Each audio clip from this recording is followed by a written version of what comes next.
9월이면 날씨가 제법 선선해질 법도 한데 올해는 여전히 늦더위가 기승입니다. 한낮에도 폭염 수준은 아니지만 기온이 30도를 웃돌며 더운데요.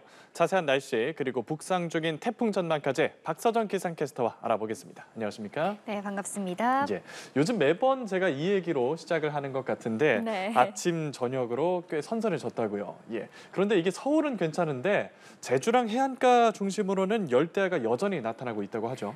네, 맞습니다. 아침과 저녁 말씀하신 것처럼 참 선선합니다. 네. 오늘 서울의 최저 기온은 23.2도를 보이면서 에어컨을 따로 틀지 않아도 저는 숙면하는데 어렵지는 않았는데요.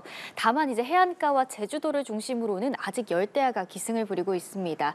자세한 지도 먼저 살펴보시면요. 초록색과 파란색으로 나타난 곳이 열대야 기준인 25도를 넘지 못한 곳입니다. 내륙을 중심으로 열대야가 주춤한 것을 확인하실 수 있는데요. 서울은 8월 하순 이후 사실상 밤더위가 종료된 겁니다. 반면 노란색으로 색칠되어 있는 해안가와 제주도는 25도를 넘으면서 밤더위가 이어지고 있습니다. 특히 제주도는 역대 최다 열대야 기록을 경신한 만큼 올해 기록적인 밤더위가 나타나고 있는데요. 제주 북부는 58일 열대야가 나타나면서 관측 이래 가장 많이 열대야가 나타난 해로 기록됐습니다. 이렇게 늦더위가 계속되면서 당분간은 해안가의 열이 밤에도 원활하게 식지는 못할 것이라는 전망이 나오고 있습니다. 예, 지난달하고 비교하면 확실히 더위가 한풀 꺾이긴 했는데 네. 계속 말씀하시는 것처럼 한낮에는 굉장히 덥거든요. 폭염특보가 다시 내려진 곳도 있다고요? 네, 맞습니다. 지난달과 비슷한 아주 극한 무더위는 아니지만 9월에 접어들었는데도 볕이 상당히 뜨겁습니다. 예. 체감온도가 33도 안팎까지 오른 전남에만 폭염주의보가 발령이 되었었는데요. 오늘 또다시 전국 곳곳으로 특보가 확대됐습니다. 자세한 현황 한번 살펴보시면요. 전남뿐만 아니라 서쪽 지역을 중심으로 폭염특보가 확대된 걸 확인하실 수 있는데요. 동풍이 불어오면서 서쪽 지역에 더위가 집중된 겁니다. 당분간은 한낮 기온이 30도로 웃돌면서 볕이 뜨거울 전망이니까요.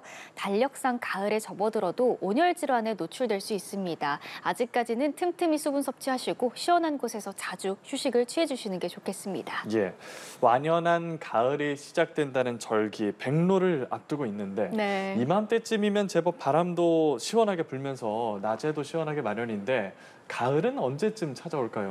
네, 좀 기다려지게 됩니다, 이번에는. 예. 네, 곧 가을이 완연하게 나타난다는 절기 백로를 앞두고 있는데요. 이 절기가 무색하게 아주 한낮에는 뜨거운 볕이 이어지고 있습니다. 예. 기상학적으로 가을의 시작은 전국의 하루 평균이 20도 미만으로 떨어져서 다시 올라가지 않는 첫날을 말하는데요. 지구온난화로 인해서 점차 가을이 늦어지고 있습니다.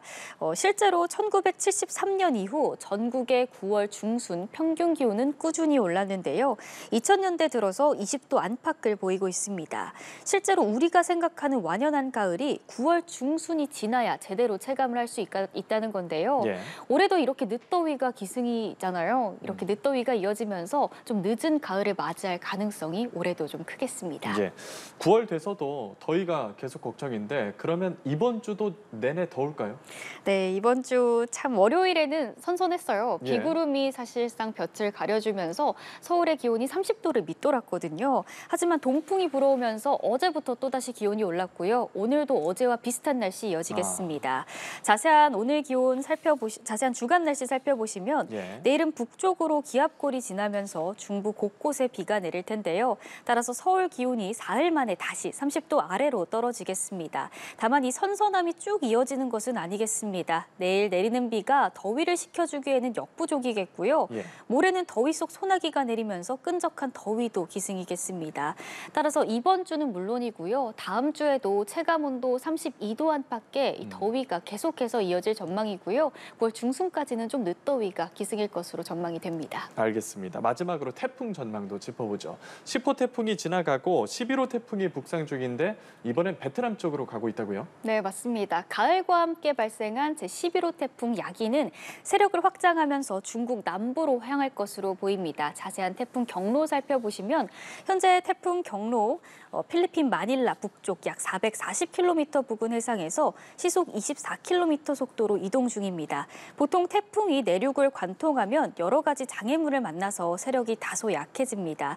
하지만 이번 태풍은 오히려 강하게 발달하면서 내일 새벽쯤에는 중국 잔장, 남동쪽 해상까지 북상할 것으로 보입니다. 있습니다. 따라서 우리나라에 영향을 줄 가능성은 적은데요. 다만 가을 태풍들이 잇따라서 발생할 가능성이 큽니다.